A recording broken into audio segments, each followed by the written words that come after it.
अरिहन्ताणं नमो सिद्धाणं नमो आयर्याणं नमो वज्रायाणं नमो लोई संवसाहं ईसो पंचनमुक्कारो सब्बपावपणासनं मंगलानं च संवेदसं परमं मंगलम् मंगलम भगवान वीरो मंगलम गौतम प्रभु मंगलम स्थूलिभद्राद्यः जैन धर्मस्तु मंगलम सर्वारिष्टप्रणाशाय सर्वाभिष्टार्थदायिने सर्वलब्धिनिधानाय श्री गौतम स्वामिने नमः। अज्ञानतिमिरान्धानां ज्ञानाञ्जनशलाकया नेत्रमुन्मीलितं येन तस्मै श्री गुरवे नमः।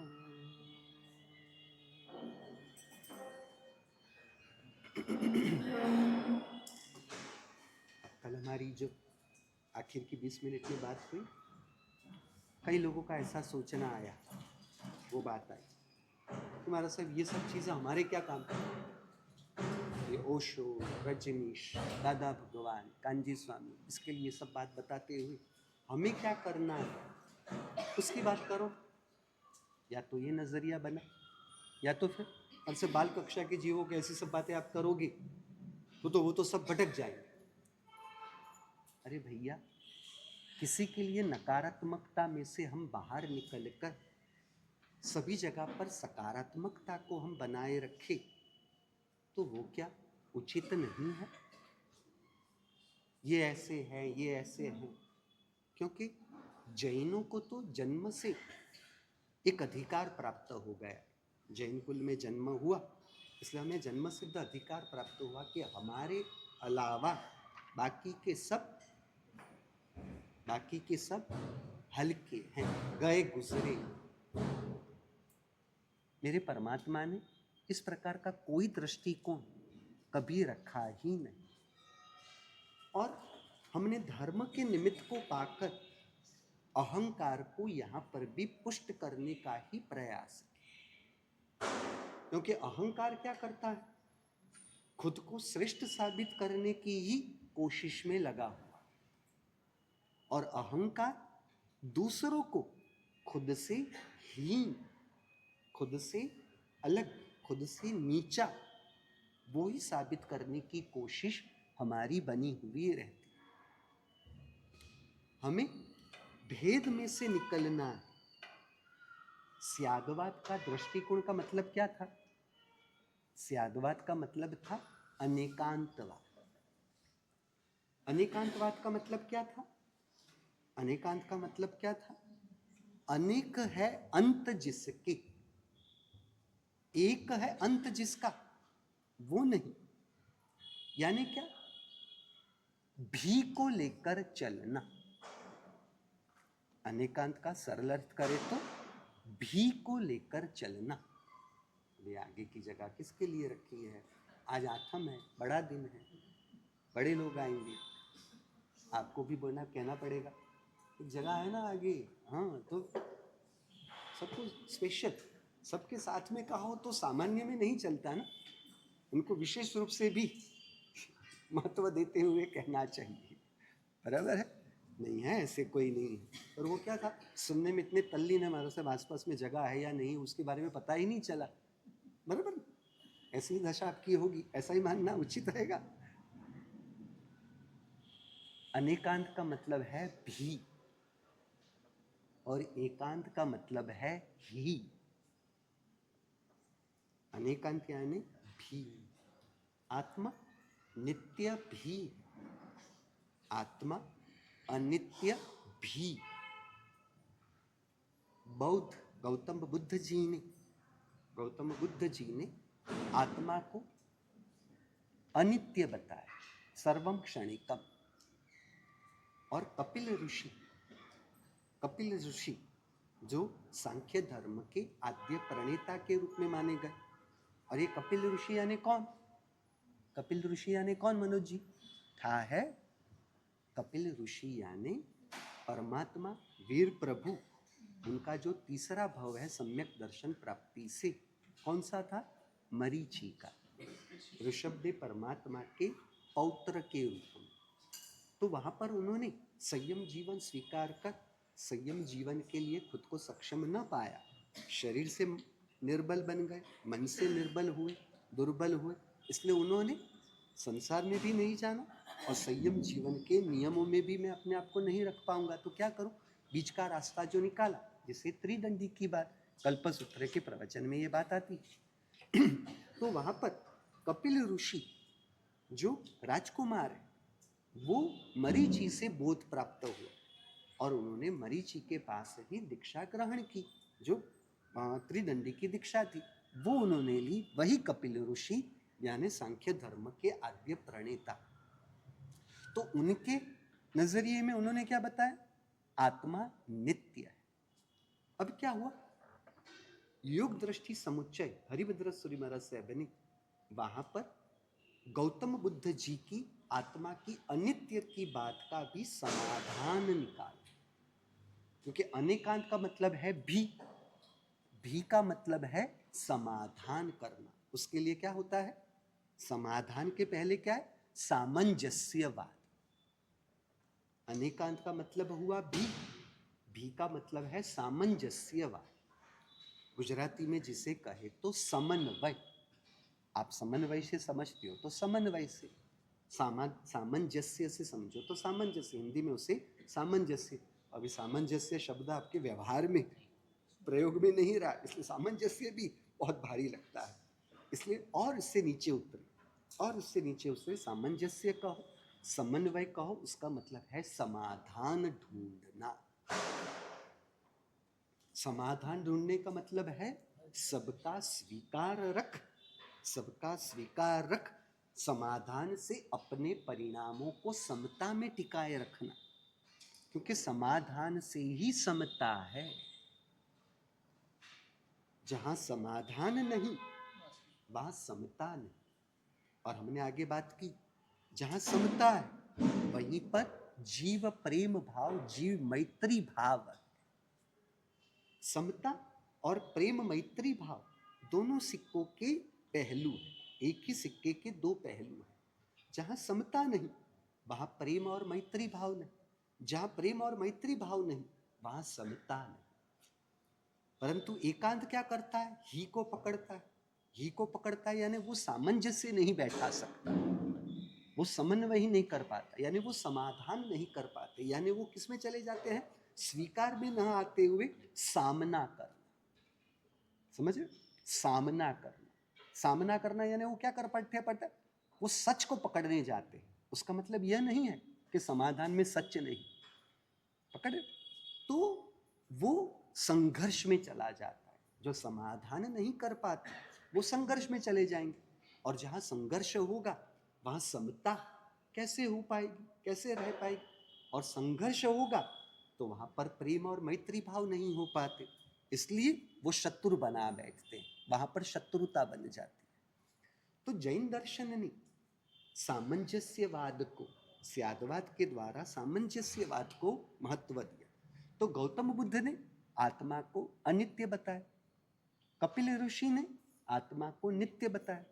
तो हरिभद्र सूरी महाराज साहब ने युग दृष्टि समुच्चय ग्रंथ में गौतम बुद्ध की अनित्यवाद की बात का भी समर्थन किया,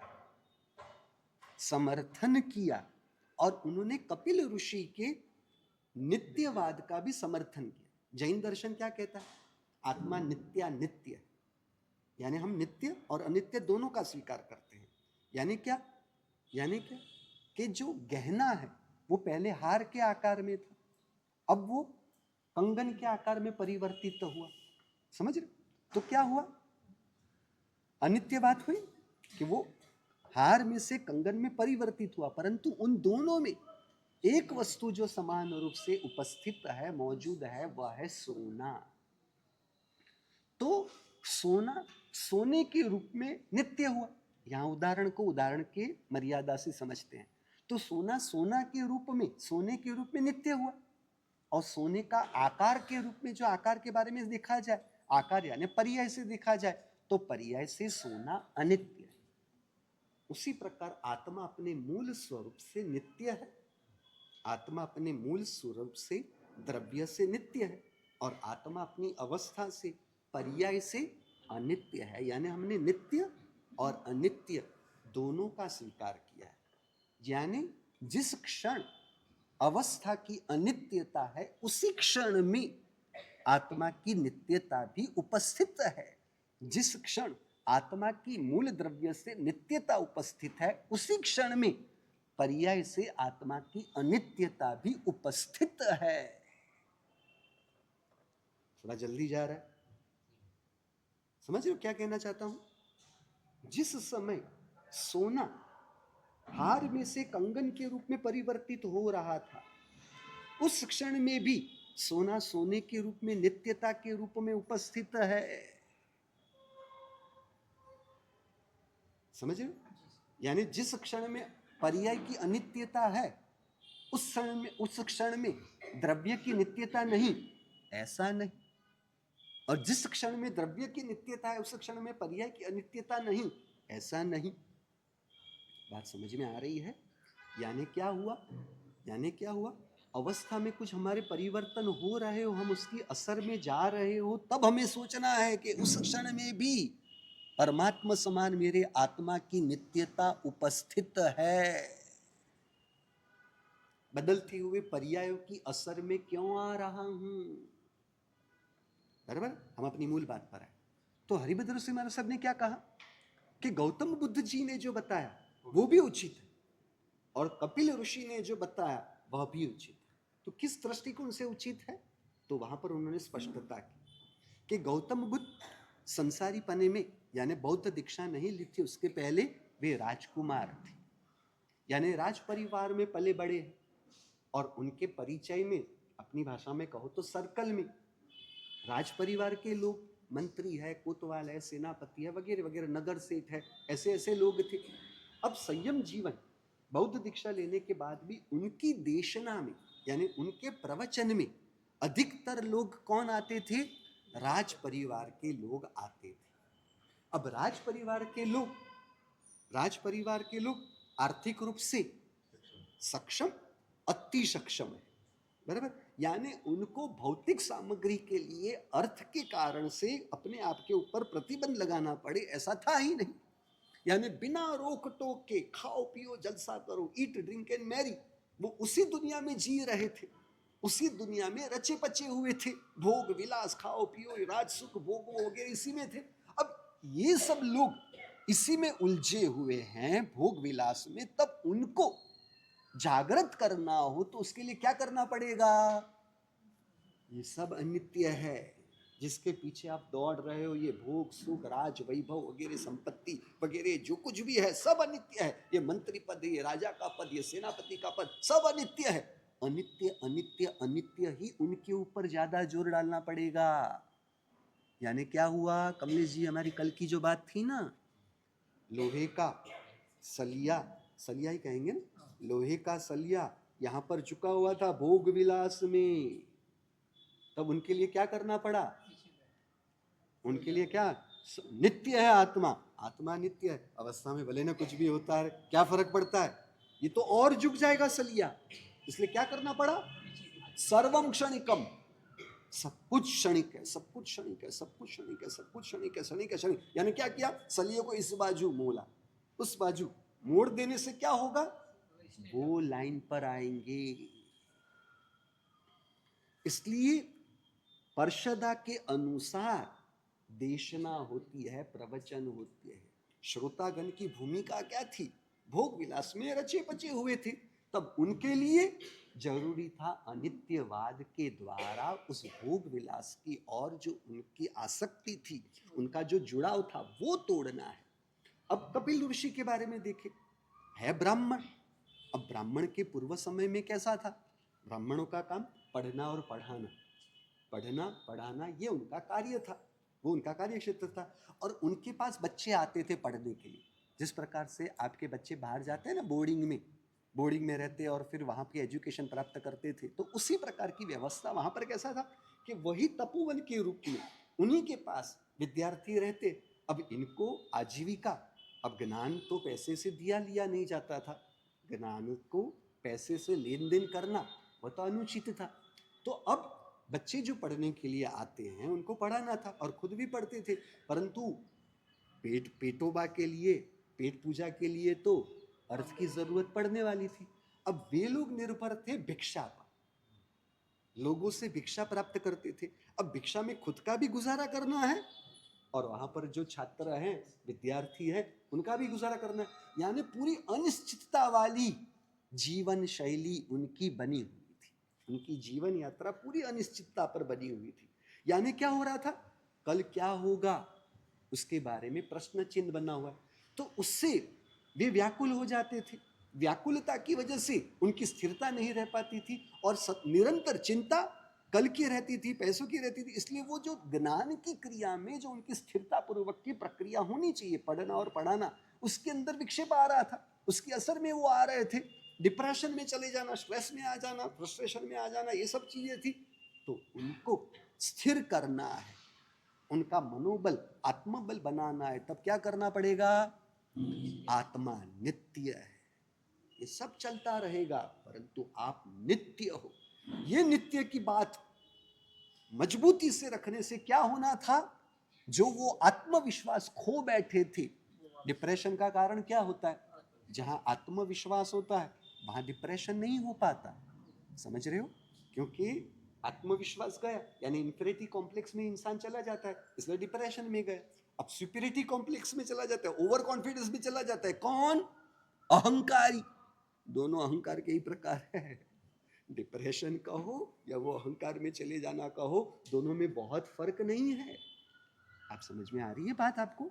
अब उनको आत्मविश्वास में लाना था, क्योंकि वो आत्मविश्वास खो बैठे थे और वो बौद्ध की सभा में आने वाले लोग ओवर कॉन्फिडेंस में थे। इसलिए ओवर कॉन्फिडेंस को तोड़ने के लिए अनित्य भावना लानी पड़ी, डिप्रेशन में से बाहर लाने के लिए, आत्मविश्वास दिलाने के लिए नित्यवाद की बात रखनी पड़ी। तो हरिभद्र स्वामी महाराज साहब ने कहा कि दोनों की बात अपनी अपनी जगह पर उचित है। ये क्या था? जैन दर्शन हर जगह पर समाधान ढूंढता है। समझ रहे हो? समाधान से समता, और हमने आगे बात की थी, समता की ही पूर्णता, समता की पराकाष्ठा, समता की पूर्णता और पराकाष्ठा ही तो वितरागता है, और वितरागता से कैवल्य, कैवल्य के पश्चात मुक्ति। यानी समाधान का दृष्टिकोण मुक्ति का बीज है। प्रेम और समाधान का दृष्टिकोण मोक्ष का बीज है, मोक्ष मार्ग का बीज है, यानी वही साध्य है। बाहर के व्यवहार क्रिया, आराधना की क्रिया, शुभ की क्रिया, साधन, वह साधन उचित रूप से हमने पकड़ा है, उसके साथ हमारा व्यवहार उचित रूप से हो रहा है। उसका नतीजा किसके आधार पर तय होता है? कि हम समता परिणाम में आ रहे हैं, हम प्रेम मैत्री परिणाम में आ रहे हैं या नहीं आ रहे हैं। यदि यह नहीं आ रहा है तो समझ लेना चाहिए हमारा साधन हमें साध्य की ओर लेके जाने के बजाय हमें बंधन की ओर लेके जा रहा है। तो जैन दर्शन कभी भी किसी का विरोध नहीं करता, किसी को हीन साबित करने की कोशिश नहीं करता, क्योंकि हमने आगे बात की, जैन धर्म का मतलब आत्मधर्म। जैन धर्म की बात यानी आत्मधर्म की बात। जीवन परमात्मा जब देशना दे रहे थे तब परमात्मा के प्रवचन में केवल जैन लोग केवल सब यानी सब यानी हाँ, वो पशु पंखी, वो जैन थे अजैन थी? तो हमारी बात आपको याद है, जो पशु पंखी है वो किस में आते हैं? दिगंबर। उनको दिगंबर कहेंगे? क्यों? उनके वस्त्र नहीं होते तो उनको दिगंबर कहेंगे ना? क्यों नहीं कहेंगे? क्या, क्यों दिक्कत क्या है आपको? तो वो जैन थोड़ी ना थे, और वो पशु पंखी निश्चय नहीं से आत्मा की अनुभूति रूप चौथा और पांचवा गुणस्थानक सम्यक दर्शन और देशवृत्ति की स्थिति को प्राप्त करते थे। देवता वो भी परमात्मा की देशना में आते थे, तो वो तो जैन ही होने चाहिए।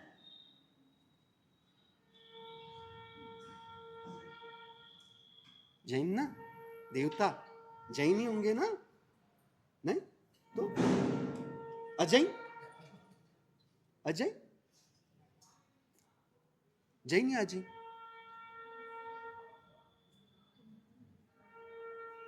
हाँ, जैन थे अजैन थे?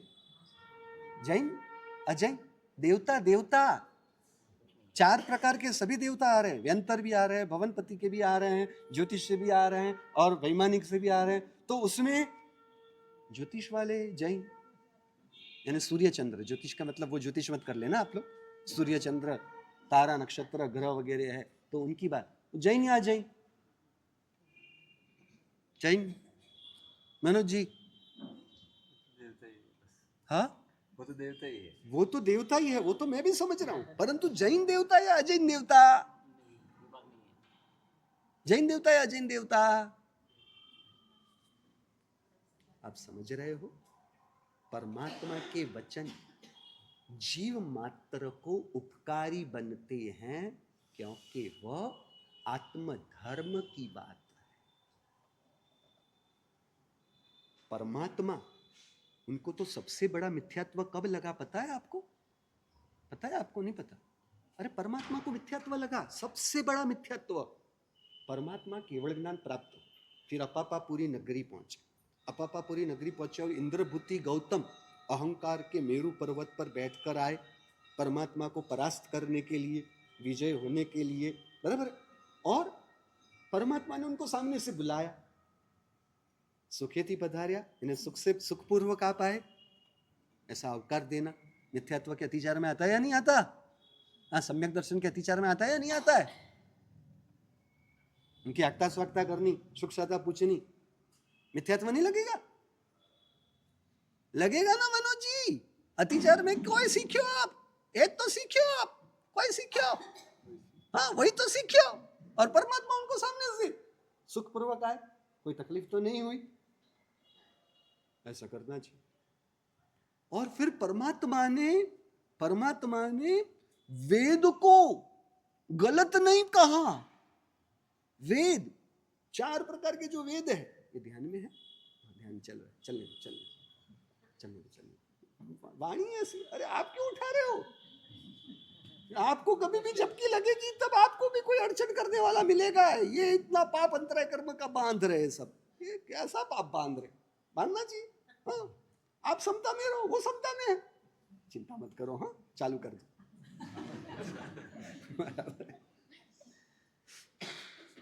हमारी रात की 2 घंटे की नींद हुई हो ना, और हमारे आत्मा के संदर्भ में कुछ बात सुनने की आ रही हो ना, हमारी नींद उड़ जाती। जहां रस वहां अपने आप स्थिरता, एकाग्रता, तन्मयता, जागृतता अपने आप बन जाती है। अपनी मूल बात पर आए तो क्या बात कर रहे थे? हाँ, तो परमात्मा ने 4 वेद, उनको झूठ नहीं कहा, गलत नहीं कहा। वेद झूठ है नहीं, वेद झूठ नहीं कहते, कुशास्त्र है, कुशास्त्र है।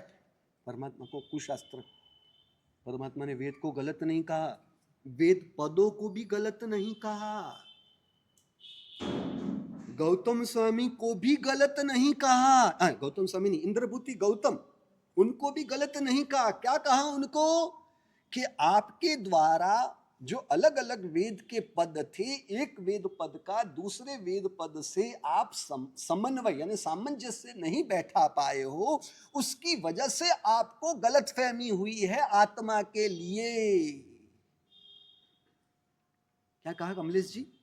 वेद पद को गलत, उनको गलत नहीं कहा। और क्या बता रहे कि वेद के अनेक पद यानी क्या? अनेक सूत्र, अपनी भाषा में, सरल भाषा में अनेक सूत्र कहो, अनेक वचन कहो, अनेक गाथाएं कहो।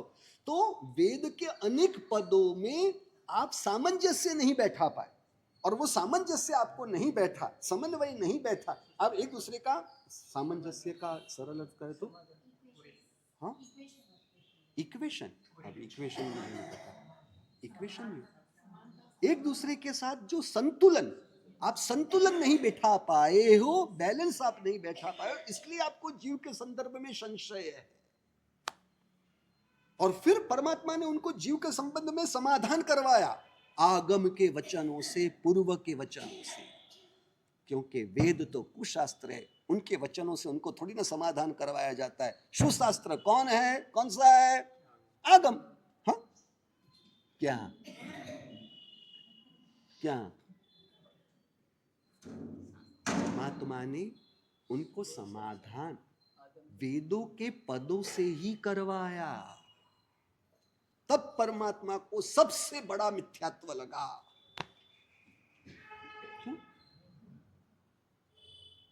वेद पदों से उनको समाधान करवाना, कुछ शास्त्र से किसी को समाधान करवाना, यानी आपने कुछ शास्त्र को समर्थन दिया ना, तो परमात्मा को मिथ्यात्व लगेगा ना?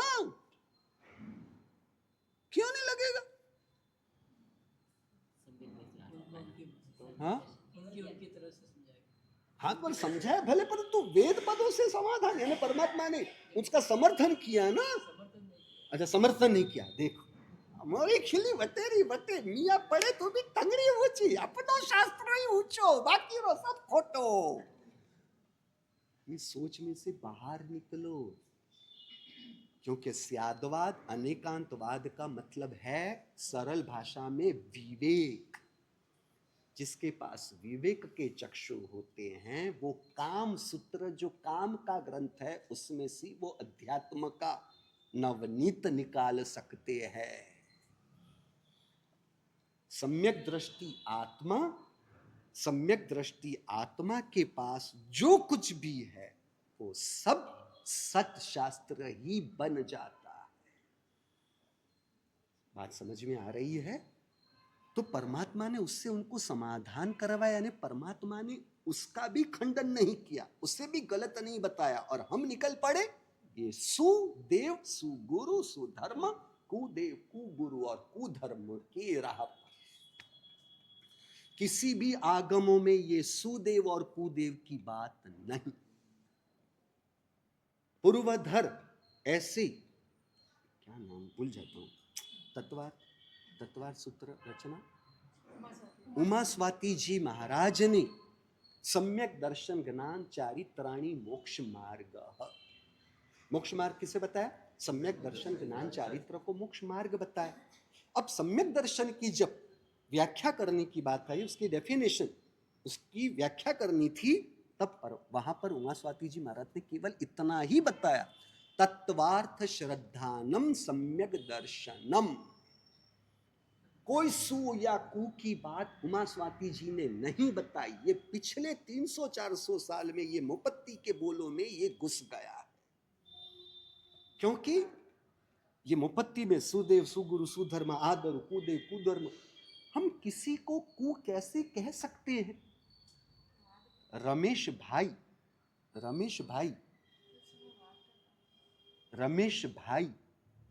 उनकी अवस्था में क्रोध है, या रमेश भाई पूरे क्रोध रूप है? अवस्था में क्रोध है, अवस्था में। अरे अशुद्धता अवस्था में ही हो सकती है, अशुद्धता कभी भी आत्मा के मूल स्वरूप में हो ही नहीं सकती। हीरे की परत पर ही मिट्टी जम सकती है, तेल लग सकता है, कीचड़ लग सकती है, हीरे के मूल स्वरूप में कभी भी उसका प्रवेश हो ही नहीं सकता। बात समझ में आ रही है? तो उसी प्रकार श्री कृष्ण जी का हो, शंकर जी का हो, ब्रह्मा जी का हो, या अन्य जो भी देवी देवता का हो, अवस्था में अपूर्णता है ना, अवस्था में अशुद्धता है। अब अवस्था में भी जो अशुद्धता है वो तो कर्म की बदौलत है, जीव की बदौलत थोड़ी ना है। जीव में से तो अशुद्धता का कभी भी जन्म हो ही नहीं सकता, उत्पत्ति हो ही नहीं सकती। तो जिनकी अवस्था में वितरागता की शुद्धता न प्रगटी हो, जिनकी अवस्था में कैवल्य की पूर्णता न प्रगटी हो, उनको कु कहने का अधिकार हमें किसने दिया?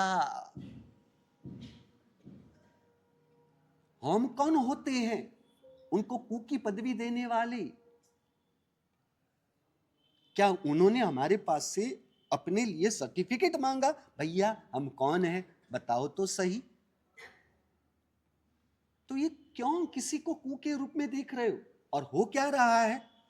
अवस्था में अशुद्धता है, तो अवस्था में अशुद्धता तो चंड कौशिक जी की भी थी, तो परमात्मा ने उनको किस नजरिए से देखा? अवस्था में अपूर्णता अशुद्धता तो इंद्रभूति गौतम जी में भी थी, परमात्मा ने उन्हें किन नजरिए से, कौन से दृष्टिकोण से देखा? बोलो। गांव वाले गोवालकों ने तो रोका ही था, प्रभु इस रास्ते से मत जाओ, क्योंकि ये दृष्टि विष सर्प है, दृष्टि से किसी को नहीं छोड़ता, सबको खत्म कर देता है, तो परमात्मा आप मत जाओ। फिर भी परमात्मा गए, क्या देख कर गए?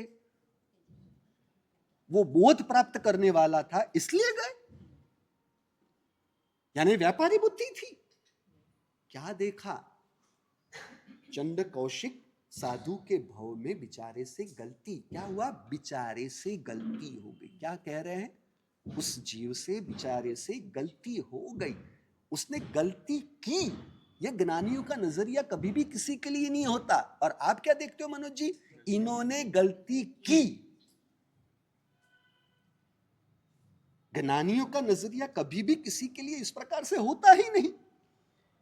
उससे गलती उस भाव में हुई, कमलेश जी से गलती हुई, और हम उसने गलती की। आप सोचो ना, जो जीव गुलामी में जी रहा हो, पराधीनता में जी रहा हो, वो द्वेष पात्र है या दया पात्र है? क्यों दया पात्र? जिसके पास स्वतंत्रता नहीं, जो स्वतंत्रता में नहीं जी रहा है, स्वाधीनता में नहीं जी रहा है, वो दया पात्र है ही तो, क्योंकि वो जीव कर्म के अधीन होकर जी रहा है, वो जीव निमित्तों की असर के अधीन रहकर जी रहा है, तो वो जीव तो दया पात्र हुआ। और हम क्या करते हैं? हम उसे द्वेष पात्र मारते हैं।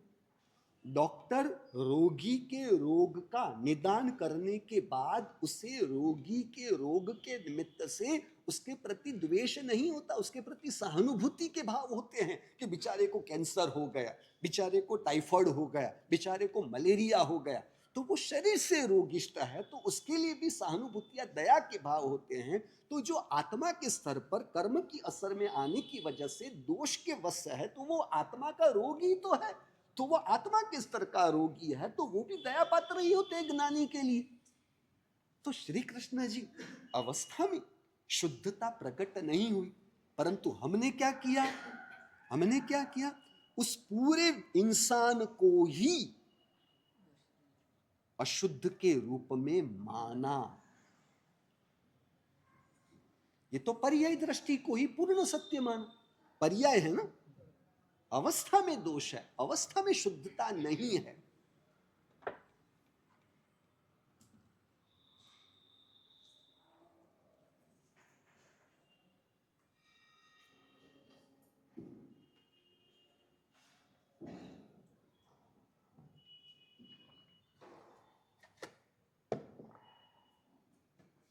तो किसी को अवस्था में केवल ज्ञान नहीं प्रगटा, किसी की अवस्था में वितरागता नहीं प्रकट हुई है, उससे हम उसे कू कैसे कह सकते हैं? और जब हम उसे कू के रूप में देख भी रहे हैं ना, तब हमारे पास वो विवेक नहीं कि भाई अवस्था में अशुद्धता है, उसका मूलभूत आत्मद्रव्य परमात्मा से भिन्न नहीं है। क्या यह स्पष्टता रखते हुए हम उन्हें देख रहे हैं? बोलो। और समझ लो, जो दूसरों को पर्याय के नजरिए से, अवस्था के नजरिए से देखते हुए उसी को ही पूर्ण सत्य, पूर्ण वस्तु मानता हो, वो कभी भी परमात्मा, वितराग परमात्मा को भी मूलभूत आत्मद्रव्य से देखने की स्थिति को प्राप्त नहीं कर सकती। और वही आत्मा अपनी आत्मा को भी इस अवस्था से ऊपर अपने मूलभूत आत्मद्रव्य के नजरिए से वो खुद को भी देखने वाला कभी भी नहीं बन सकता। देखो, कमलेश जी को पैसों का महत्व है और पैसों से ही खुद को महत्व दिया, तो वो दूसरों को भी कौन से नजरिए से देखेंगे? पैसों के नजरिए से ही देखने वाले। बात समझ में आ रही है? कमलेश जी, बंगला खुद का जो है, मकान जो है, उसी का उनको महत्व है और उसी से उनको खुद का महत्व हो रहा है, तो वो दूसरों को भी मकान के नजरिए से देखेंगे। मैं प्रवचन को ही महत्व देता हूं, प्रवचन शक्ति को महत्व देता हूं और मुझे अपना महत्व प्रवचनकार के रूप में, मैं बहुत ही जबरदस्त प्रवचनकार हूं, आज मेरा नाम है, तो मैं दूसरे महात्माओं को भी उस प्रवचन के नजरिए से देखूंगा और वहां तुलना करने जाऊंगा। बात समझिए? मैं पुण्य के नजरिए से ही अपने आप को देखूंगा तो मैं दूसरों को भी उसी नजरिए से देखूंगा, जानूंगा, मानूंगा। उसी प्रकार हम दूसरों को केवल पर्याय के नजरिए से ही देखेंगे, उसी को महत्व देंगे, उसी को पूर्ण सत्य या पूर्ण वस्तु मानेंगे, तो हम खुद को पर्याय के नजरिए से ही देखेंगे, जानेंगे, मानेंगे, उसी को पूर्ण सत्य मान बैठेंगे। कुछ बात समझ में आ रही है?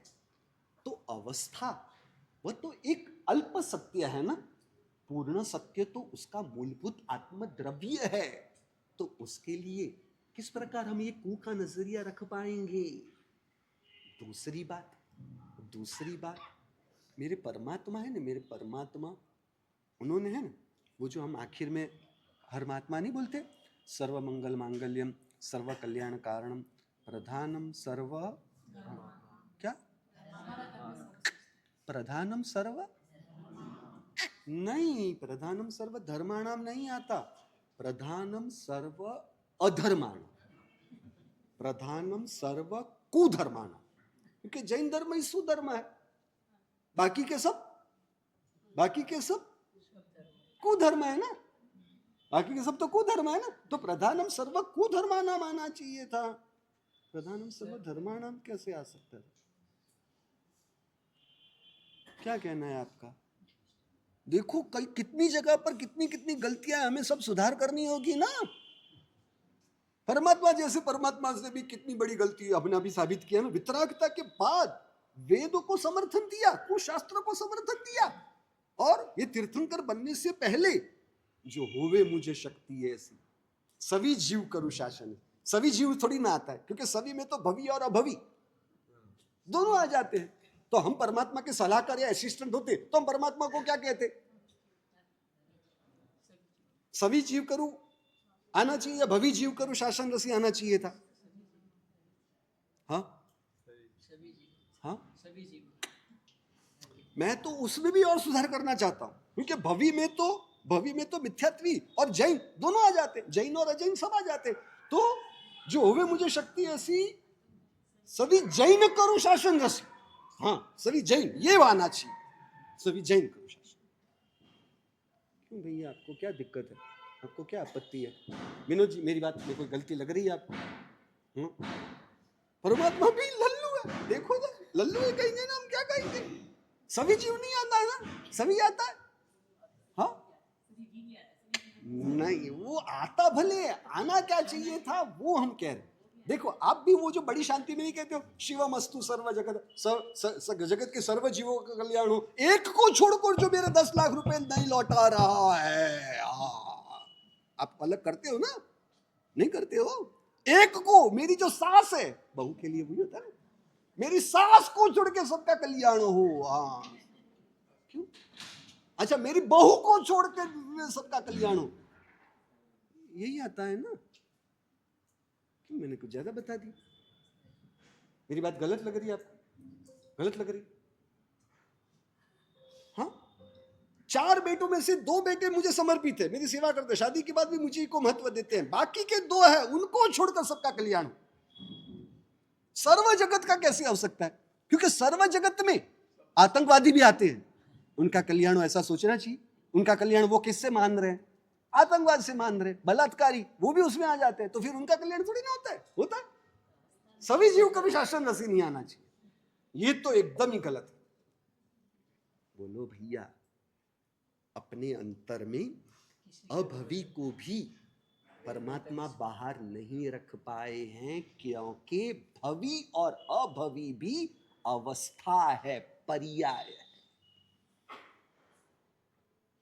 जो उसमें रहने वाला आत्मद्रव्य है, जीव तत्व वह है, वह सब में एक समान है, खुद के समान है। यदि परमात्मा अपने अंतर में सर्व जीवों को स्थान दे रहे हैं तो उसमें वो श्री कृष्ण जी आएंगे या नहीं आएंगे? सभी में आएंगे। आतंकवादी, बलात्कारी, भ्रष्टाचारी नहीं आए? कमलेश जी आपके 10 लाख रुपए जो दबा के बैठे हैं वो भी आएंगे? आएंगे। जिन्होंने आपका अपमान किया था वो भी आएंगे। मनोज जी आएंगे? हाँ नहीं नहीं। आप दो भाई बिजनेस में साथ में, आप मेहनत ज्यादा कर रहे हो और आपका छोटा भाई या बड़ा भाई है वो जो कम मेहनत कर रहे हैं, फिर भी दोनों का समान हिस्सा होता है, तो वो नहीं आएंगे ना। कि हम तो छोटी छोटी दुनिया में रहने वाले, बड़ी बड़ी दुनिया में थोड़ी ना हम रहते हैं। जब तक देवरानी ना आई हो ना तब तक जेठानी को सब काम करना हो बहू के रूप में तो कोई दिक्कत नहीं। देवरानी आ गई और फिर पार्टनरशिप में ना हाथ बटाए तो नहीं चलता। जब तक बहू ना आई हो तब तक वो सास सब कुछ कर सकती है। बहू आने के बाद पार्टनरशिप में वो अपना हिस्सा ना दे तो नहीं चल सकता। तो उस सास के लिए वो बहू सभी जीव कर शासन रसी में नहीं आएगी। उस जेठानी के लिए वो देवरानी है, वो सभी जीव कर शासन रसी में नहीं आएगी। आएगी कैसे आएगी? कैसे आएगी? कुछ समझ रहे हो? प्रधानम सर्वधर्माणाम कहा। ज्ञानियों ने कहीं पर भी वहां अधर्माणाम नहीं कहा, कुधर्माणाम नहीं कहा। इसलिए आनंद गंजी महाराज साहब उनके द्वारा रचित पदों में से 65वां पद, वो पद को सुनकर आप चक्कर खा जाओगे। राम कहो, रहमान कहो। क्या कहा? आप उसे राम कहो, आप उसे रहमान कहो। राम कहो, रहमान कहो, कान कहो महादेवरी। कान यानी कानुड़ो, कानुड़ा, कानुड़ा यानी श्री कृष्ण, बराबर। राम कहो, आप उसे रहमान कहो, आप उसे श्री कृष्ण जी कहो, आप उसे महादेव जी कहो, ये तब तक तो ठीक था। पारसनाथ कहो को ब्रह्मा, अब पारसनाथ कहो या ब्रह्मा कहो, सकल ब्रह्म स्वयमेवरी, सब ब्रह्म रूप से समान है। Oh shit! अरे राम के साथ पार्श्वनाथ परमात्मा की तुलना हो रही थी तब तक तो ठीक भी था। श्री कृष्ण जी के साथ, महादेव जी के साथ, ब्रह्मा जी के साथ वो तुलना हो रही थी, बराबरी हो रही, तब तक ठीक था। पर ये रहमान के साथ बराबरी, ये बिल्कुल नहीं चला सकते हम। आनंद गंजी महाराज साहब का बहिष्कार नहीं। कमलेश जी आपका क्या कहना है? हाँ हाँ नहीं, कैसे हो सकती है? रहमान के साथ, रहमान के साथ पार्श्वनाथ परमात्मा। आपके शताब्दी वर्ष अभी पूरा हुआ, भूल गए? पार्श्वनाथ भगवान का महत्व खत्म हो गया। हाँ, ये पार्श्वनाथ भगवान के प्रति आपका भक्ति भाव है, ये है। ऐसा थोड़ी ना होता है। होता नहीं होता? होता। राम कहो, रहमान कहो। आनंद गंजी महाराज से सबको उस ब्रह्म स्वरूप से, आत्म ब्रह्म स्वरूप से सबको समान देख रहे। उन्होंने दूसरी गाथा में कहा, पूर्व के काल में ये धातु के बर्तन नहीं होते थे, मिट्टी के बर्तनों का उपयोग रहता था। तो मिट्टी के बर्तनों के अलग अलग आकार भले हो, परंतु सब में मिट्टी एक ही है। भाजन भेद कहावत नाना, एक मिट्टी का रूप। भाजन यानी बर्तन, समझ रहे हो? यूटेंसिल्स। भाजन भेद यानी बर्तनों के भेद, प्रकार। कहावत नाना यानी नाना का मतलब है अलग अलग। भाजन भेद कहावत नाना, एक मिट्टी का रूप, सब एक मिट्टी के रूप में समान है। और उन्होंने तो आगे जाके उसी प्रकार जो मिट्टी की बात है, वो आत्मा रूपी मिट्टी सब में एक समान है। और उन्होंने तो आगे जाके कहा, राम किसे कहते हैं? निज पद रमे राम सो कही। निज पद, निज यानी मेरा पद। मेरा पद कौन सा है? आत्म पद। अपने आत्म पद में जो रमणता करे, जो रमण करे, जो उसमें रमे, उसे राम कहते हैं। रहम कहरे रहमान जी। रहमान किसे कहा? जो रहम करता है दूसरों पर, उसे रहमान कहा है। वह नजरिया क्यों नहीं रख सकते? हम तो क्या कर रहे हैं पता है? कई जगह पर स्तवनों में भी आया, क्या कर रहे हैं? देखो ये रामचंद्र जी और ये पार्श्वनाथ, अब केवल मुद्रा देखोगे उसमें भी आपको कितना अलग दिख रहा है, उसमें भी हमारे प्रभु की महानता दिख रही है। ये थोड़ी ना, ये थोड़ी ना आपकी प्रामाणिकता है, सज्जनता है, मध्यस्थता है, तटस्थता है। आपने क्या किया? रामचंद्र जी को जो राज्य अवस्था में राम राजा के रूप में है, उस रूप से रामचंद्र जी को खड़ा रखा। और उसकी तुलना आप कहाँ कर रहे हो? किसके साथ? कौन सी अवस्था परमात्मा की लेके आए? जो चक्रवर्ती रूप शांतिनाथ परमात्मा है उनके साथ जब जब समान तुलना होनी चाहिए ना। ये राज्य अवस्था में आपने रामचंद्र जी को रखा है, तो यहाँ पर शांतिनाथ परमात्मा, कुत्थुनाथ परमात्मा को उनकी चक्रवर्ती रूप जो राज्य अवस्था है उस रूप से रखो। तो शांतिनाथ परमात्मा से तो रामचंद्र जी लाख गुने नहीं, करोड़ गुने अच्छे हैं। क्योंकि रामचंद्र जी का एक पत्नी का नियम ऐसा उनके वाल्मीकि रामायण के अंदर बताया, एक पत्नी का नियम था। आपके शांतिनाथ परमात्मा का कोई नियम था? आपके वासुदेवों का कोई नियम था? क्यों? ये चक्रवर्ती तो तीर्थंकर थे ना, तो उनको तो अपने लिए नियमन रखना चाहिए था ना। 1,92,000 के साथ शादी करनी और फिर सबको छोड़ के निकल पड़े, बेचारे को क्या होगा? ऐसा तो होता, शायद दीक्षा लेनी थी तो शादी नहीं कर दी थी ना। बोलो परमात्मा की बड़ी गलती थी या नहीं थी? क्यों ऐसा नजरिया नहीं लाए? मैं यहां पर परमात्मा को हीन बताने का प्रयास कर रहा हूं, ऐसा मत समझो। सीता जी उनके पास बैठे हुए हैं, सीता जी पास बैठने से ही केवल इसी से ब्रह्मचर्य और अब्रह्मचर्य का निर्णय होता है। तो परमात्मा के पास तो एक स्त्री रत्न और 1,92,000 पत्नी की बात आएगी, तो उसके बारे में हम क्या कहेंगे?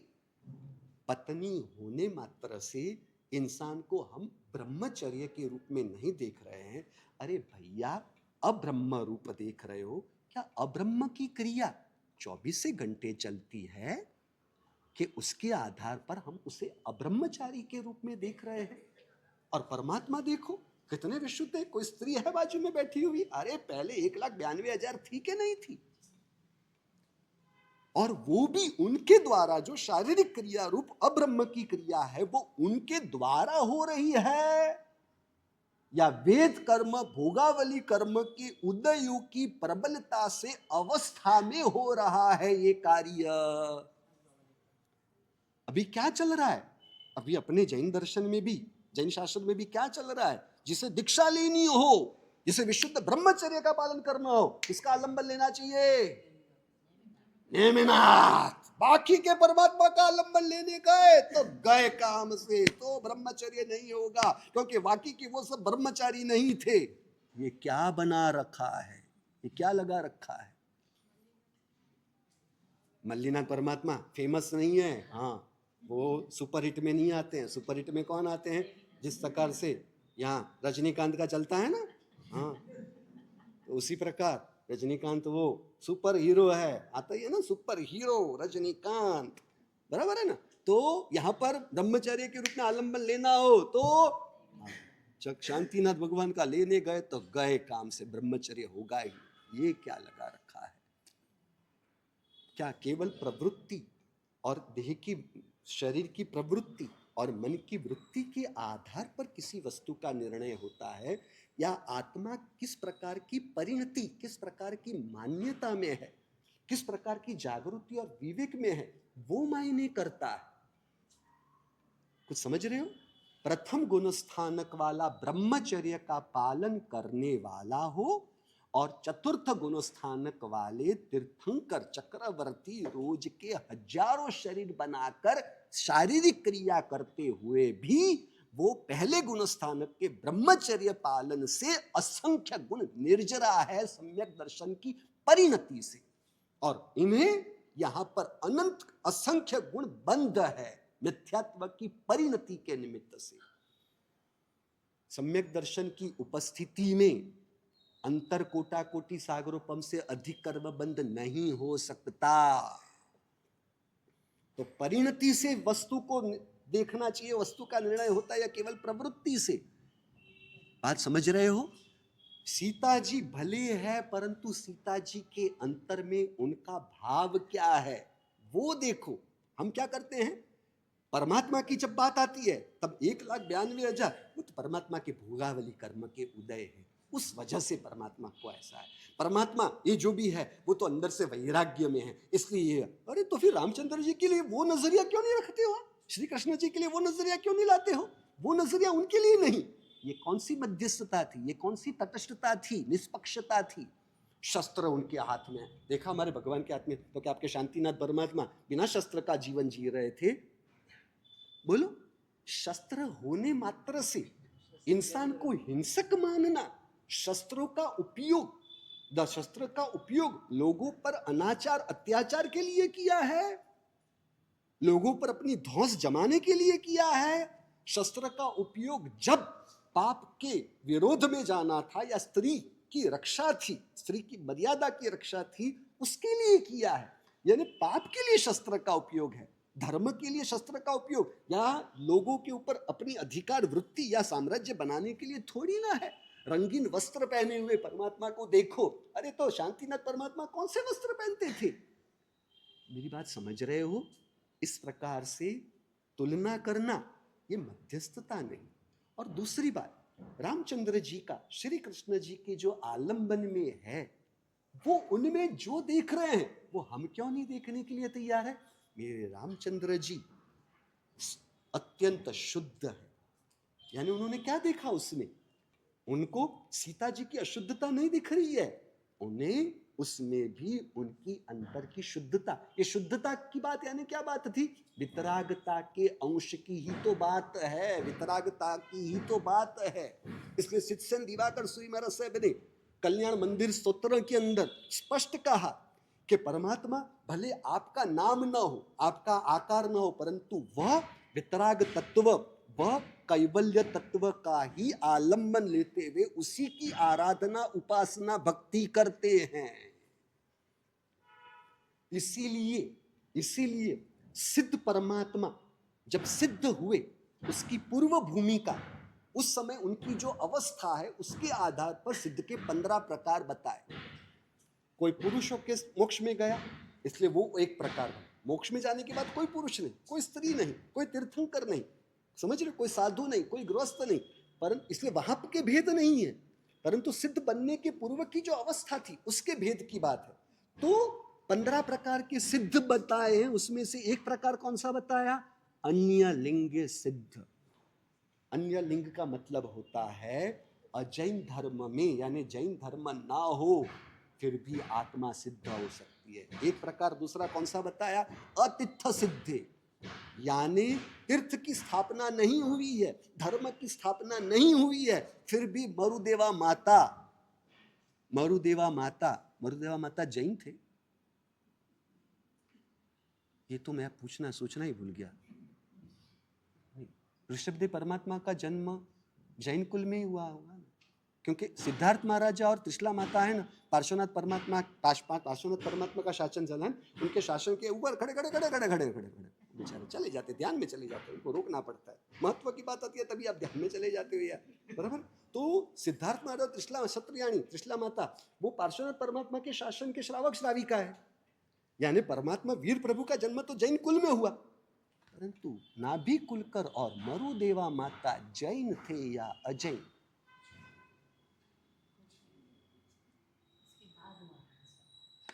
ऋषभदेव परमात्मा तो जैन थे या नहीं? ऋषभदेव परमात्मा तो जैन थे ना। आपका क्या कहना? जैन थे या अजैन थे? जैन थे ना ऋषभदेव परमात्मा। हाँ, पर जैन परमात्मा थे या नहीं? हाँ, जैन शासन की स्थापना ही नहीं हुई तो ये जैन और अजैन का कोई विभाग ही नहीं था। तो मरुदेवा माता उन्होंने जो केवल ज्ञान प्राप्त किया, तीर्थ की स्थापना नहीं हुई है, धर्म की स्थापना नहीं हुई है, तब भी इंसान केवल ज्ञान प्राप्त करके मोक्ष में जा सकती है। तो फिर हम क्या कर बैठते पता है?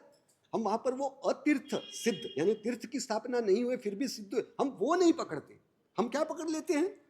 पॉजिटिवनेस, एक पक्षपात के नजर ऋषभ परमात्मा की माता थी इसलिए उनको केवल ज्ञान हुआ। अरे ये कुछ भी नहीं है ऐसा।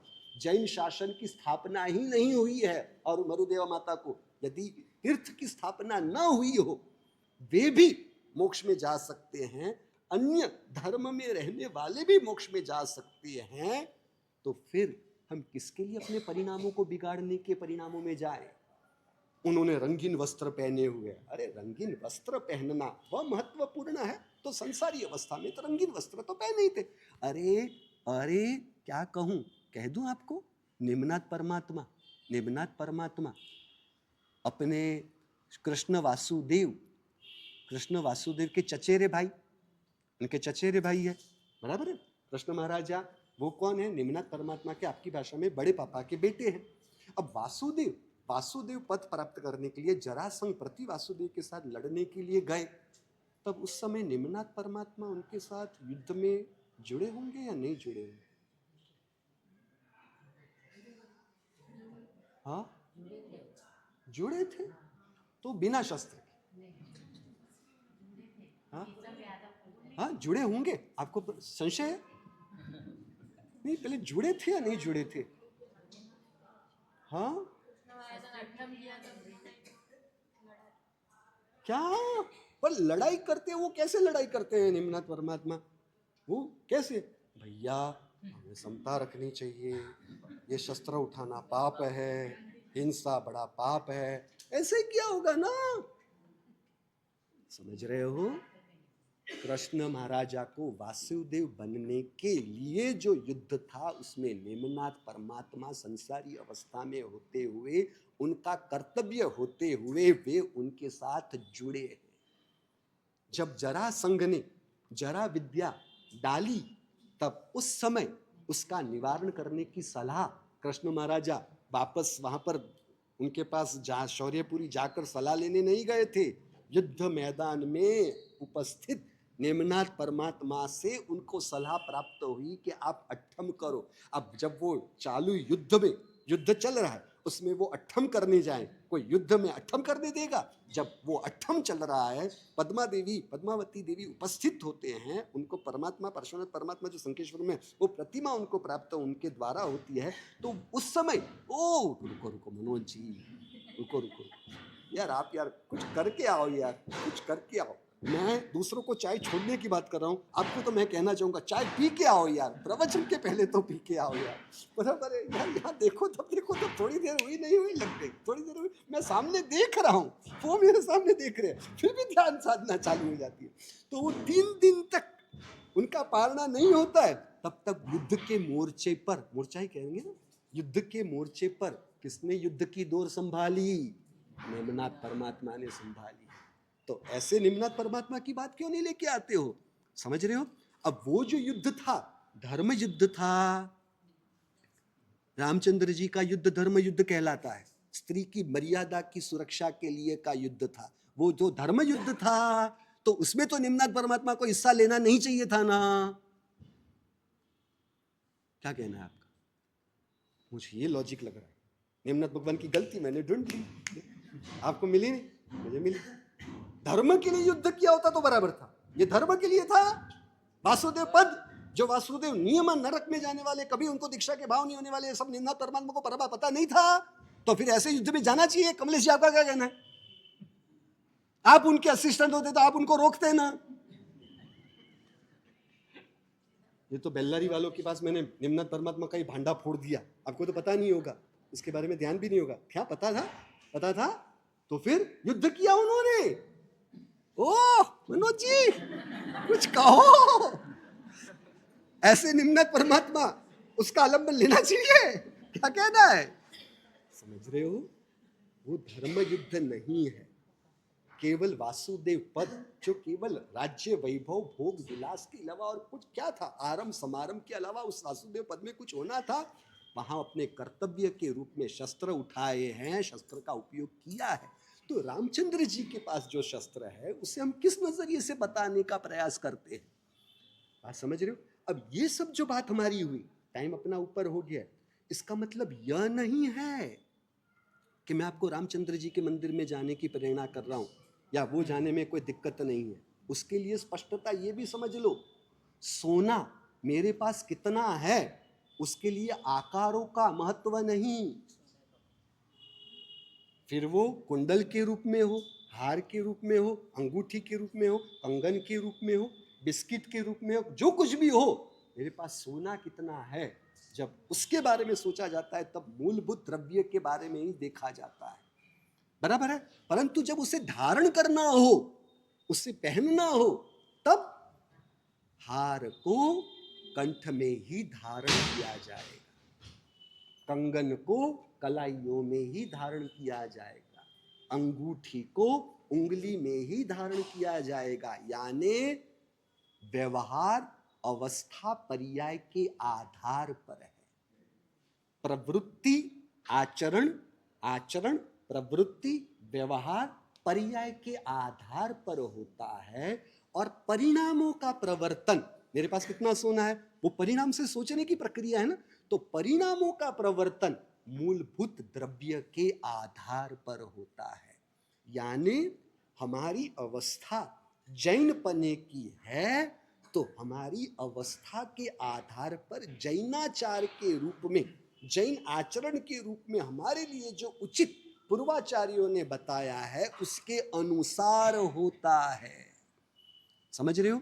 तो फिर अन्य के मंदिर में जाना या नहीं जाना, जाने की नौबत आ जाए तो कैसे करे, हाथ जोड़ना या नहीं जोड़ना, इसका जवाब तो आज नहीं मिलेगा। अब ये बड़े सब लोग आठम के हिसाब से आए, कल तो ये सब गायब हो जाएंगे, तो फिर इनको वो लगानी है चैलेंज, मैं सच साबित होऊंगा, क्योंकि ये लोग गुरु के प्रति बहुमान भाव रखते हुए गुरु को गलत साबित होने नहीं देंगे। बराबर ना? हाँ देखो, हाँ मेरे साथ चैलेंज लगाने जा रहे हैं। ये कह रहे हैं कि कल भी ये सब आएंगे ही, और मैं कह रहा हूं नहीं आने वाले हैं। ये आज बड़ा दिन था इसलिए बड़े लोग बड़े दिन पे आते, बड़े मौके पर आते हैं, छोटे छोटे दिनों में या छोटे छोटे मौके पर नहीं आते हैं। अब मुझे जीताओगे या इनको जीताओगे? गुरु के प्रति आपका बहुमान भाव है ना? हाँ, आपको मेरा महत्व या सूरजमल जी का? मेरा या सूरजमल जी का? हाँ, ये आप ही बोल सकते हो, बाकी किसी की हिम्मत नहीं है। समझ रहे हो? आपके तो पति परमेश्वर गुल होके निकल भी गए। समझ रहे हो? तो फिर ये इतना बल क्या दिखा रहे हैं यार, मुझे डराने की कोशिश कर रहे हैं। मैं कोई डरने में से नहीं हूं, इसलिए सूरजमल जी ये सब मुझे जीताएंगे। आप किसे जीताओगे? आखिर में जो बैठे हैं, आखिर में जो आप भी हो, आप किसे जीताओगे, मुझे या इनको? अरे आप पीछे मत देखो, आप ही को कह रहा हूँ। अरे अरे अरे आप ही को कह रहा हूँ, किसे जीताओगे? रेखा जी, आप तो मुझे जीताओगे ना? हाँ, मुझे जीताओगे ना? क्या कहा? 7 दिन गए। अच्छा 7 दिन बाकी है इसलिए बता था, ज्यादा दिन थे इसलिए आप नहीं आए हो अब तक, तो ठीक था। उसके कहने का मतलब, उनके कहने का मतलब ये है कि अभी आखिरी के 7 दिन बचे इसलिए आना, अपनी आबरू रखना। ज्यादा दिन थे और आप नहीं आए थे तो ठीक था, ये कहने का मतलब है। देखो तो सही, अब मेरी जगह पर रहकर सोचो मुझ पर क्या बीतती होगी। ये तो दिल का दोहरा नहीं पड़ रहा है, यही कुछ भगवान की कृपा है, बाकी आपके आचरण से तो ये इनके बाद आप जब देखो ध्यान में चढ़ जाते हैं, आगे बैठ के ध्यान में, वो दिल का दोहरा होना चाहिए था, नहीं हो रहा है। समझ रहे हो? किस प्रकार के आचरण का विवेक रखना है, यह महत्वपूर्ण बात एक प्रवचन में नहीं होना था, तो उसकी बात कल होगी। जिनाक नगरुत कहा गया।